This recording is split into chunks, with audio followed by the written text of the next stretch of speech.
अगर आप 12वीं के बाद ऐसा करियर ढूंढ रहे हैं जिसमें नौकरी के साथ साथ खुद का बिजनेस शुरू करने का मौका भी हो, तो एग्रीकल्चर सेक्टर आपके लिए सुनहरा विकल्प बन सकता है। जी हाँ, आज हम आपको बताएंगे कि एग्रीकल्चर में करियर बनाने के लिए कौन कौन से कोर्स जरूरी हैं, कितनी पढ़ाई करनी होती है और आगे जॉब के क्या अवसर मिलते हैं। नमस्कार, आप देख रहे हैं आरएन टीवी कृषि। मैं हूं आपके साथ दिव्या। जैसे कि हम सभी को पता है, भारत एक कृषि प्रधान देश है जहां आज भी बड़ी आबादी खेती से जुड़ी हुई है।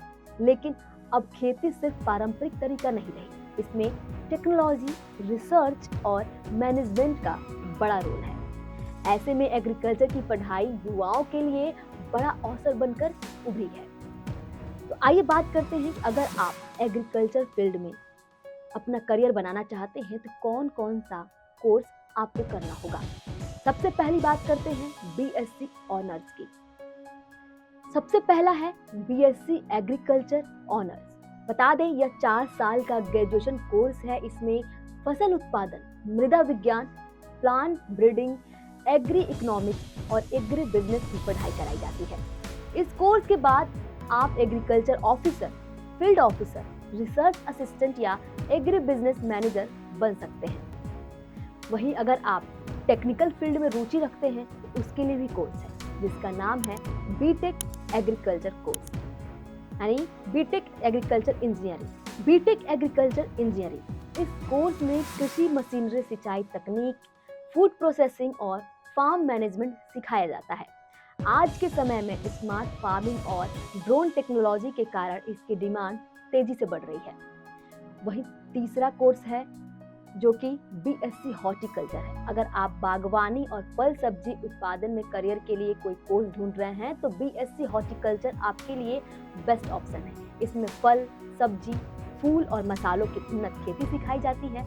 इसके अलावा सरकारी नर्सरी, फूड इंडस्ट्री और एक्सपोर्ट सेक्टर में आपको नौकरी के अवसर मिलते हैं।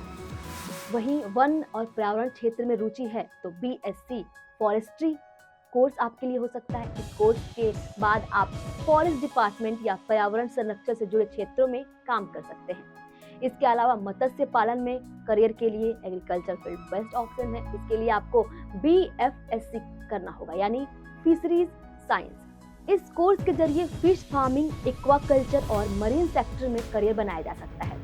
अब बात करते हैं पोस्ट ग्रेजुएशन और रिसर्च के लिए। अगर आप प्रोफेसर या साइंटिस्ट बनना चाहते हैं तो एमएससी एग्रीकल्चर कर सकते हैं। इसके बाद पीएचडी करके रिसर्च और टीचिंग में बड़ा करियर बनाया जा सकता है। अब बात कर लेते हैं एडमिशन कैसे लें। तो देश में एग्रीकल्चर कोर्स में एडमिशन के लिए आईसीएआर, एआईईए जैसी प्रवेश परीक्षा देनी होती है। इसके अलावा राज्य स्तर की परीक्षाएं भी होती हैं। वहीं अगर जॉब और सैलरी की बात करें तो इस फील्ड में सरकारी कृषि अधिकारी, बैंक में एग्रीकल्चर ऑफिसर, एग्री बिजनेस कंपनियां, फर्टिलाइजर और सीड कंपनियां खुद का स्टार्टअप या ऑर्गेनिक फार्मिंग कर सकते हैं। इसके साथ साथ शुरुआती सैलरी 25 से 40 हजार रुपए प्रति माह तक हो सकती है, जो अनुभव के साथ बढ़ती जाती है। अगर जॉब और सैलरी की बात करें तो इस फील्ड में सरकारी कृषि अधिकारी, बैंक में एग्रीकल्चर ऑफिसर, एग्री बिजनेस कंपनियां, फर्टिलाइजर और सीड कंपनियां का खुद का स्टार्टअप या ऑर्गेनिक फार्मिंग कर सकते हैं और शुरुआती सैलरी 25 से 40 हजार रुपए प्रति माह हो सकती है, जो अनुभव के साथ बढ़ती जाती है। तो कुल मिलाकर साफ है, एग्रीकल्चर अब सिर्फ खेती तक सीमित नहीं रहा, बल्कि यह टेक्नोलॉजी, रिसर्च और बिजनेस का बड़ा सेक्टर बन चुका है। अगर आप सही कोर्स चुनते हैं और मेहनत करते हैं तो एग्रीकल्चर में करियर बनाकर आप न सिर्फ अच्छी कमाई कर सकते हैं, बल्कि देश के विकास में एक योगदान भी दे सकते हैं। आज के इस वीडियो में इतना ही। उम्मीद करते हैं आपको काफी जानकारी मिली होगी। मिलते हैं अगले वीडियो में एक नई जानकारी के साथ। तब तक के लिए धन्यवाद।